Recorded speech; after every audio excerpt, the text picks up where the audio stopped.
There is an island in Siberia where the ground remembers, not with voices, not with ghosts, but with silence. The kind of silence that feels wrong, heavy, watching, like something happened there that the world agreed never to speak of again. In the spring of 1933, thousands of people were taken from their homes. Not criminals, not killers, just people.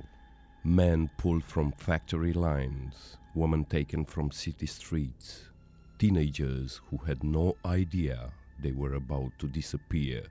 They were loaded onto trains, no explanations, no destinations, just movement, away from everything they knew and into something far worse. They arrived by river, cold, hungry, already afraid, and then they saw it. An island, bare, empty, waiting. They were told to get off. No houses, no tools, no plan. Just mud and the sound of water moving around them like a warning they couldn't understand yet. This place had a name, Nazino, but the people who survived it would call it something else. Cannibal Island. At first, there were confusion. People asked questions. Where do we sleep? Where is the food? What are we supposed to do? There were no answers. Only guards, watching, waiting, making sure no one left. They were given flour, not bread, not cooked food, just flour, dry, powdered, useless. Some mixed it with river water and drank it. Others tried to eat it raw, choking, coughing, wasting what little they had. Within days, their bodies began to fail. But worse than that, something else began to break. Hunger doesn't arrive all at once. It creeps quietly. At first, it's just discomfort, then weakness, then something deeper, something that starts to change the way you think, the way you see people, the way you see yourself. On the island, people stopped being strangers.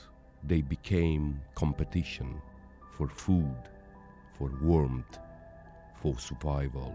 Small groups formed, not out of friendship, but out of fear, because being alone meant being vulnerable, and vulnerability didn't last long there.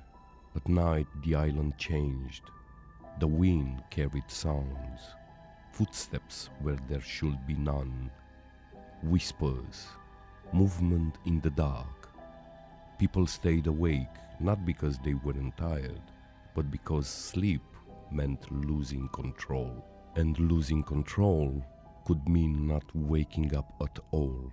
Days blurred together, cold mornings, long, empty afternoons, endless nights, and with each passing hour, the rules that once defined them began to disappear. There were no laws on the island, no consequences, no order, only survival.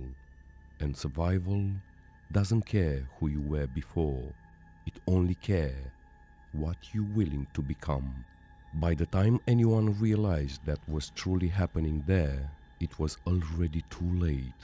The island had changed them, not all at once, but slowly, piece by piece, until the line between human and something else was no longer clear.